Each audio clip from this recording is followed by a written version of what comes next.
कमला अपने पति मदन के साथ एक बहुत बड़ी हवेली में रहती थी। उसके दो बेटे थे, राम और श्याम।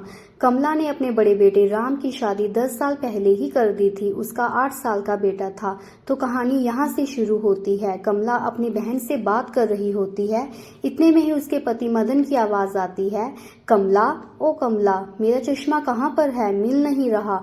जी आई, कमला कहती है। कमला कमरे में आती है और मेज पर पड़ा चश्मा अपने पति को देती है और बोलती है कि आपके सामने ही तो पड़ा था। श्याम कहाँ पर है, जरा नजर नहीं आ रहा। कमला बोली। तभी उसका पति मदन कहता है कि वो राजू को स्कूल लेने गया है। जैसे ही उसका बड़ा बेटा राम ऑफिस से घर आता है, वो अपनी पत्नी मीना से बोलता है, मीना जरा खाना लगा दो, बहुत भूख लगी है। इतनी देर में कमरे से आवाज आती है कि राजू के पापा मम्मी से बोल दो खाना लगा दे, मैं अपना मनपसंद सीरियल देख रही हूँ। राम को गुस्सा आ जाता है और सोचता है कि इतनी गर्मी में बाहर से आया हूँ, खाना भी नहीं लगा सकती। फिर अपनी माँ को बोलता है कि माँ जरा खाना लगा दो, बहुत भूख लगी है। माँ आती है और बोलती है कि बेटा मुंह हाथ धो लो, मैं खाना लगा देती हूँ। देखो बेटा राम, राजू भी आ गया, चलो अब साथ में ही खाना खा लो।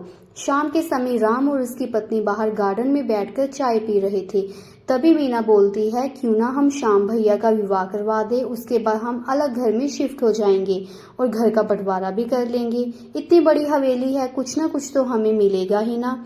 इतने में ही राम को गुस्सा आ जाता है और मीना को प्यार से समझाता है कि देखो मीना, मेरे माँ पापा ने हम दोनों भाइयों को पाल पोस कर बड़ा किया, हमें पढ़ाया लिखाया। आज हमारा फर्ज बनता है कि हम उनके साथ रहें, उनकी सेवा करें। घर के बंटवारे वाली बात अपने दिमाग से निकाल दो। पर मीना अपनी बात पर अटल रहती है। फिर 1 साल बाद छोटे बेटे श्याम का विवाह हो जाता है। श्याम की पत्नी मीनाक्षी शहर की है, पढ़ी लिखी है, उसे घर का कामकाज नहीं आता।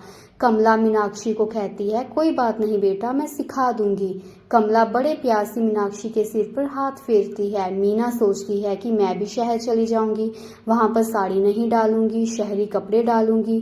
वहां पर मैं राजू के पापा के साथ सिनेमा देखने जाऊंगी, बाहर से खाना मंगवा कर खाएंगे। मीना सोच सोच कर फूल ही नहीं समाती। घर में नौकर रखूंगी, पूरा दिन सीरियल देखूंगी।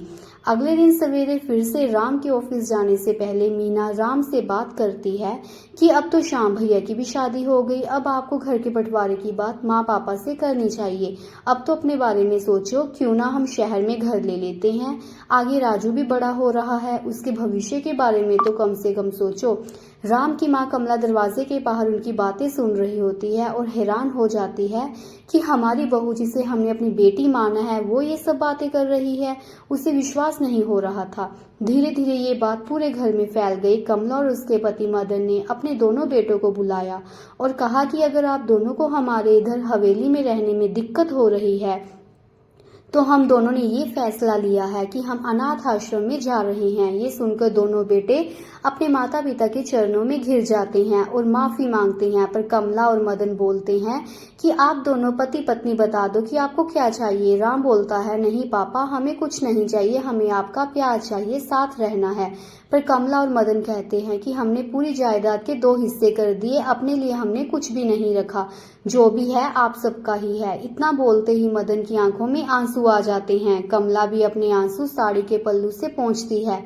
हमारा ये आखिरी फैसला है, हम आज शाम को ही जा रहे हैं, हमने अपना सारा सामान ले लिया, गाड़ी आती ही होगी। मीना को तो अंदर ही अंदर ये बात सताई जा रही थी कि माँ तो चली जाएगी, मीनाक्षी को खाना बनाना नहीं आता, तो अपने जाल में मैं फंस गई।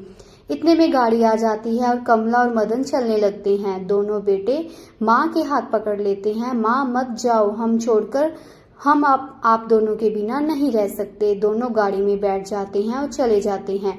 जब राजू स्कूल से घर आता है तो देखता है कि ना दादी दिखाई दे रही है, ना दादा दिखाई दे रहा है। वे अपनी माँ से पूछता है, माँ दादी और दादा कहाँ गए? तो मीना आगे से बोलती है कि वो एक बेटा रिश्तेदार के गए हैं। राजू फिर पूछता है कि माँ वो कब आएंगे? मीना बोलती है कि थोड़े दिन तक आ जाएंगे। इतने में राम अपने बेटे राजू को बताता है कि आज तुम्हारी माँ ने तुम्हारी दादी और दादा को घर से निकाल दिया।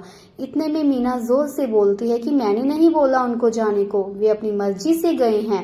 राम बोला, अच्छा जी, तुम्हारा ही इरादा था, हम ये घर छोड़कर शहर में चले जाएं। राजू ये सब बातें सुन रहा था और बोला, जब तक मेरे दादी दादा नहीं आएंगे मैं खाना नहीं खाऊंगा।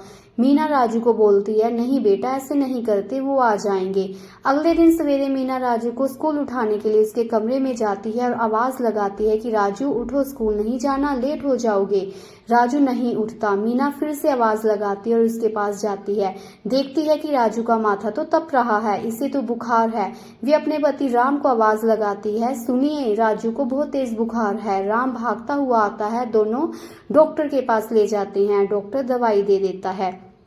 शाम के 5 बज गए हैं, इसका बुखार नहीं उतरा। सुनिए राजू के पापा, राजू का बुखार नहीं उतर रहा। राम भागता हुआ आता और रोने लग पड़ता है और बोलता है कि मीना, अगर तुम घर छोड़ने की बात नहीं करती तो माँ पापा घर से ना जाते और राजू की ये हालत ना होती।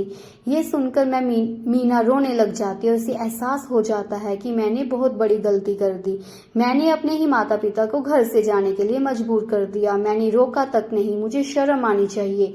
वो मेरे बारे में क्या सोचते होंगे। हाय भगवान, ये मैंने क्या कर दिया। अपने पति राम को बोलती है कि मुझे माफ कर दो, मेरी ही गलती है, मैं ही अपनी गलती सुधारूंगी और आश्रम चली जाती है। माँ पापा को आश्रम से घर ले आती है। दादा दादी जी के आने पर मीना राजू को कहती है कि राजू आंखें खोलो, देखो कौन आया है। राजू धीरे धीरे अपनी आंखें खोलता है और दादी दादा को सामने देखता है तो रोने लग जाता है। दोनों के गले लिपट जाता है और बोलता, आप दोनों कहाँ चले गए थे। कमला और मदन बोलते हैं कि अब हम नहीं जाएंगे, तुम्हारे पास ही रहेंगे, तुम्हारे साथ ही खेलेंगे। ये सुनकर राजू खुश हो जाता है। बाद में मीना कमला और मदन से माफी मांगती है और उनके पैरों में घिर जाती है। मुझे माफ कर दो। कमला अपनी बहू को उठाती है और बोलती है, ना बेटी, हमने तो तुम्हें कभी भी बहू की तरह नहीं समझा, हमेशा अपनी बेटी ही माना है। कमला मीना को अपने गले लगा लेती है।